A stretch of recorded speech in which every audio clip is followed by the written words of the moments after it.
Welcome back to the channel, guys. We're going on a POV drive here on this sunny afternoon. You were supposed to look at me, but it is super sunny, so I would be just stuck in the glare all day. So we're gonna do a nice mixed kind of woodsy drive and city drive because that's what we're doing today.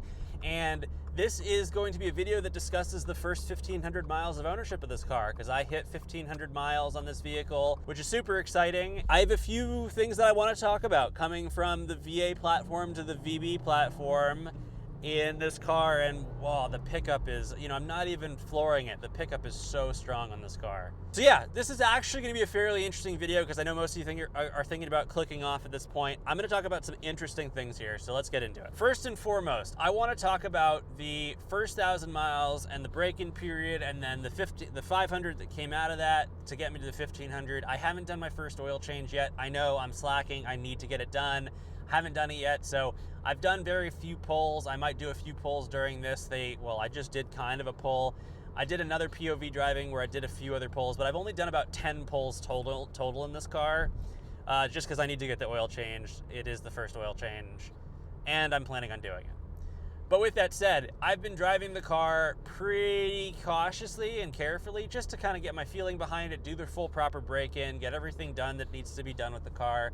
And now I'm theoretically at the point where I can enjoy the car. And I'm starting to put modifications on it. You guys are gonna see those coming through the summer. Lots of modifications on this car coming. They're actually already on the car as you're seeing this video. They're scheduled to be released, so you'll see them soon. I really wish this person would drive faster because I can usually rip through these roads. And otherwise, the last 1,500 miles has been very comfortable. I think that, there are two pillars that I've figured out with this car after owning it for a while and after having about 5 years of ownership with the 2015 through 2021 platform. I had a 2015 and a 2016 WRX. There are two pillars. There's the comfort and the ergonomics and use of the vehicle, and there is the driving experience. And I think actually, let's talk about the driving experience because I think you guys will be more interested in that. The driving experience compared to the VA platform is so entirely different. And I think that between 0 and 4,000 RPM, the stock 2022 Plus VB WRX mimics a Stage 2 off-the-shelf tuned VA WRX equally, right? It's just as fast. It has just as great of a butt dyno sensation. I'd even argue this has more throttle response from 0 to 4,000 RPM after you get out of first gear. I think that those are some core pieces of what this car does and gives you.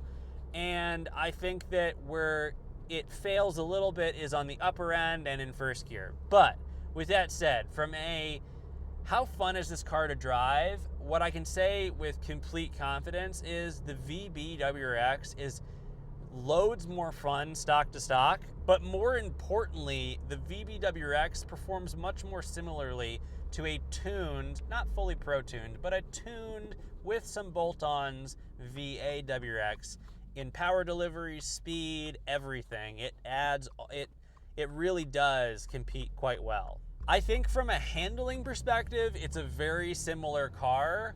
It's a tough question because the power delivery is so very different. It truly, from 0 to 4,000 RPM from second to fourth gear, is so different. It is so different. It is so nice. They've figured it out.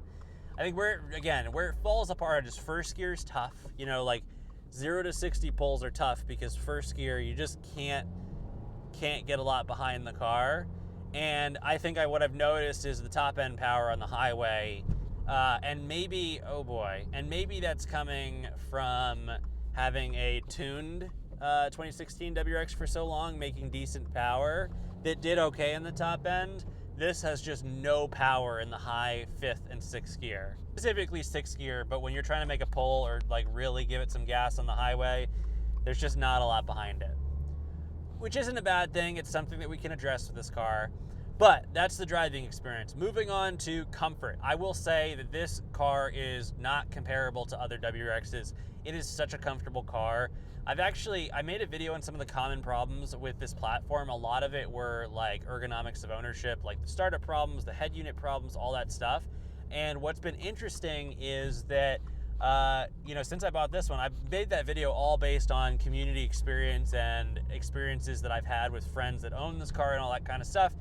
I haven't had any of those problems with this car. I actually haven't had really any problems yet with this car, other than one weird one, which is the I've got a fueling issue. So my fuel, like when I try to put gas in this car, it wants to stop me from putting gas in the car before my tank is full. And I have no idea why.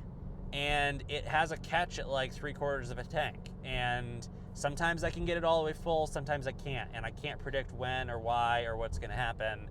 So it's just that's been a weird one. But yeah, the first 1,500 miles has been pretty tame. I think, you know, it's something, I'm glad I did the break-in process. It got me comfortable with the car.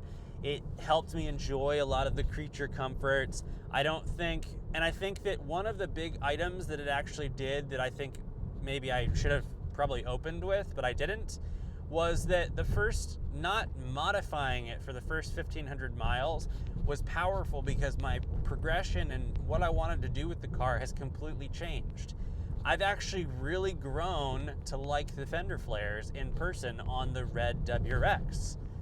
Before, I wanted to paint match the fender flares, and now after having seen some paint matched red fender flares, and I've started to do some of the little aesthetic modifications like blacking things out and replacing things, I've realized that I really like the flares. Now, it poses a weird question because I plan on getting black wheels, and now I don't know whether to go gloss black with the matte finished fender flares or I go matte blacks, then it kind of fits. Problem then becomes all of the body pieces on the car that are gonna be black are gonna be gloss black. So there's a little bit of weirdness there, but it's changed that big piece. I've also realized that an exhaust must happen, and although my exhaust has been on back order for a while, I've been calling them every day now trying to figure out what's going on with their production because this car quiet is miserable. And I'm also really happy that I got the base. I was so on the fence between getting the base, the premium, the limited, just based on the screen and all that stuff. I think the screen was a big portion of it. I'm really happy with this. I have zero regret. Absolutely zero regrets. So I'm pretty stoked about it actually. But I think the other big thing is I was gonna go 50-50 performance and cosmetic at the same time going forward. And I think that after I do an exhaust, I think I'm gonna go much more heavily into the cosmetic modification because I think this car, I need to get this car to stand out. When I first bought the car, there weren't as many VB WRXs on the road. I'm starting to see them a little bit more. Maybe it's also the summer. But the reality is I want this car to stand out, and that really means getting onto the cosmetic modification sooner rather than later. But that's basically it for the 1,500 miles. This was really like almost a channel update, so I hate to blabber with you guys, so I'll cut it short there. Hopefully you guys enjoyed the video, got some insight on what I'm doing with the channel. I know I'm talking a lot about things that you have yet to see, like all this modification and stuff. I've already done a bunch of modification. You just guys haven't seen it yet. It's gonna be coming out pretty quickly and rapidly. We're gonna see it, we're gonna see one video probably every week. It might be one every other week as the modifications become a little bit more expensive, but there are already 3 queued up that you guys will see soon that are actually awesome mods for this car that are super actually cheap but make a big difference. They make a pretty substantial difference, but those are coming soon. So otherwise, guys, that's it for me, and I'll see you guys in the next video, which most likely will be doing something on the car, but we'll have to see. It depends on when this one comes out. I'll see you guys soon. Enjoy the rest of your day.